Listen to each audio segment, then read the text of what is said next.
રેસિડેન્સીમાં દિવાલ ધરાશાય કેસ મામલે મોટા સમાચાર। સમગ્ર ઘટના અંગે મેયરનું નિવેદન સામે આવ્યું છે।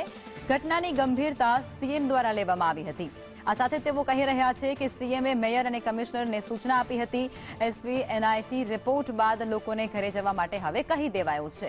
24 કલાકમાં પાલિકાની ટીમે આરસીસી વોલ બનાવી દીધી છે। પ્રાઇવેટ રિપોર્ટ કરવો હોય તો ખર્ચ પાલિકા આપશે તેવું પણ નિવેદન મેયર દ્વારા આપવામાં આવી રહ્યું છે।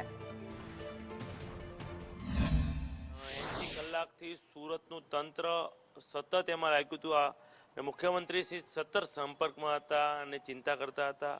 ગઈકાલે તમામ કામ પૂર્ણ થયું છે।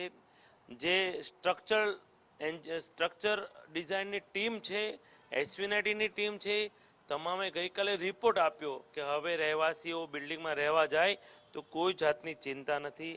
આજે સવારે જ બધા રહેવાસીઓ બે દિવસના અંતે પોતાના ઘરે આજે રહેવા ગયા છે। તે લોકો જે યાતના ભોગવી છે